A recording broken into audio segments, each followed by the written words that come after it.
கும்மிடிப்பூண்டி அருகே மாற்றுத்திறனாளி பெண் செவிலியர் குறித்து அவதூறாக பேசிய பெண் உயரதிகாரியின் செயலால் பரபரப்பு ஏற்பட்டுள்ளது. திருவள்ளூர் மாவட்ட சுகாதார இணை இயக்குநர் அம்பிகா சண்முகம் மருத்துவ குழுவினருடன் மருத்துவமனைகள் ஆய்வு செய்தார். அப்போது முறையான டாக்டர்கள், செவிலியர்கள் இல்லாத 2 மருத்துவமனைகளுக்கு அதிகாரி அம்பிகா சண்முகம் அதிரடியாக பூட்டி சீல் வைத்தார். தொடர்ந்து கும்மிடிப்பூண்டி அரசு மருத்துவமனைக்கு சென்ற பெண் அதிகாரி அங்கிருந்த மாற்றுத்திறனாளி செவிலியரை அவரின் ஊனத்தை குறை கூறி இழிவுபடுத்தியுள்ளார். இதனால் மனவேதனையடைந்த மாற்றுத்திறனாளி பெண் அழுது புலம்பி வீடியோ வெளியிட்ட நிலையில் அந்த காட்சிகள் தற்போது வைரலாகி வருகிறது. இன்னைக்கு வரைக்கும் ஒரு 19 வருஷமா நான் இங்கே வேலை செய்கிறேன்னா ஜனங்க எனக்கு கொடுக்குற அன்புனால தான் என்னால் இங்கே வேலை செய்ய முடிஞ்சுது. அஃபிஷியல்ஸ் எல்லாம்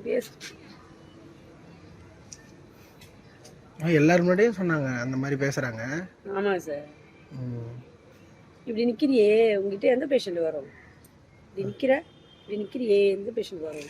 அது உங்களுக்கு தெரியாதா? படிச்சவங்களுக்கு இந்த மாதிரி கால் ஊனமான தெரியலையே உடல் ஊனத்தை வந்து தப்பா பேசவும் புரியாதா? அவங்களாம் படிச்சவங்க தானே? படித்தவங்க தான், ஆனால் எங்களால் எதிர்த்து பேச முடியாது. நீங்க ஏன் அப்பயே சொல்லலை? ஏன் மேம் இந்த மாதிரி வச்சு பேசுறீங்க? நீங்க கேட்டுக்கலாம்ல. நான் எங்களோட ஹையர் அஃபீஷியல்ஸ் கிட்டலாம் நாங்கள் எதிர்த்து பேச முடியாது சார். ஏதாவது சொன்னால் நாங்கள் அமைதியாக தான் கேட்டுட்டு வர முடியுமே தவிர எதிர்த்துலாம் எதுவும் பேச முடியாது.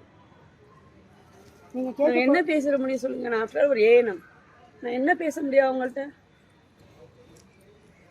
ஆனாலும் இப்படி வந்து நிற்கிறியே, இப்படி இருந்து எப்படி பேஷண்ட் வரணும் கேட்குறாங்க.